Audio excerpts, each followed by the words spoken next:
বিসমিল্লাহির রহমানির রহিম নাহমাদু ওয়া নুসাল্লিল করিম আম্মা বাদ। প্রথমে কদমবুচি জানাই আমার খাজাবার পাক কদমে, কদমবুচি জানাই আমার বড় ভাইজানের পাক কদমে, কদমবুচি জানাই আমার মেজবাজান হিজবুল্লাহর ইমাম মোস্তফা বিন ফয়সাল মুজাদ্দিদি সাহেবের পাক কদমে, এবং কদমবুচি জানাই আমার দুই শাসুজানদের কদমে, কদমবুচি জানাই খাজা পরিবারের সকল সদস্যের পাক কদমে।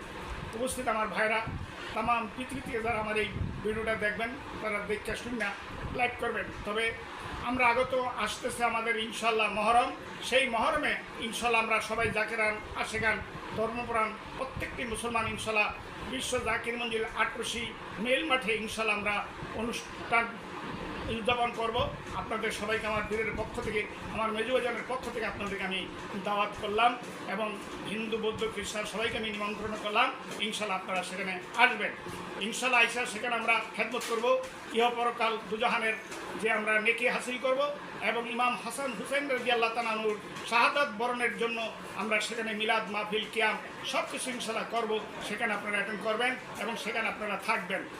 আপনাদেরকে লোকেশন দেই ঢাকা থেকে।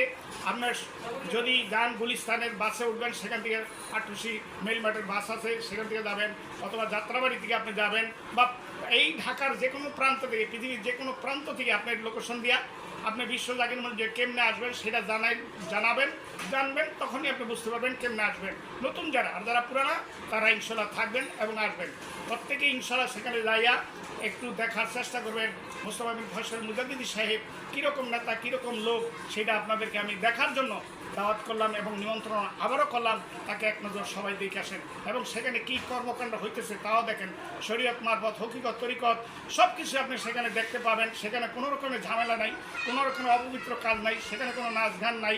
সেখানে নামাজ কালাম, ইবাদত বন্দেগী, জিকির আজকার এবং মিলাদ মাহফিল, কোরআন তালাওয়াত এগুলি আপনি সেখানে দেখবেন, অন্য কোনো কিছু না। তবে আমি অনুরোধ করব বারবার আপনাদেরকে ইনশাল্লাহ একবার দেখে আসেন। এবং ওরস শরীফ আসবে যখন, তখন আবার আপনারা ওরস শরীফে যাবেন। ইনশাল্লাহ ওরস শরীফের কর্মকাণ্ড সেও দেখে আসবেন। আমাদের ফাতেহা শরীফ হয় 18 বৈশাখ, সেখানে আপনারা ইনশাল্লাহ দেখে আসবেন যে সেখানে কী কর্মকাণ্ড হয়। ইনশাল্লাহ তখন আপনি বুঝতে পারবেন। আমি এই পর্যন্ত বইলে আপনাদের কাছে সমাপ্তি রাখলাম। আসসালামু আলাইকুম রহমতুল্লাহ নুসাল্লিল করিম আম্মাবাদ। জাকির বাড়ি জিন্দাবাদ, মোস্তফা বিন ফয়সাল মুজাদ্দিদি সাহেব জিন্দাবাদ, বড়বাজার মেজবাজার সবাইকে আমি স্বাগতম, ধন্যবাদ জানাই এবং কদমবুচি জানাইয়া আমার বক্তব্য শেষ করলাম। খাজাবা ফরিদপুরি জিন্দাবাদ, জাকির পার্টি জিন্দাবাদ।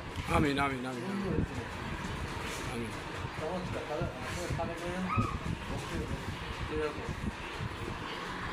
আমিন আমিন আমিন।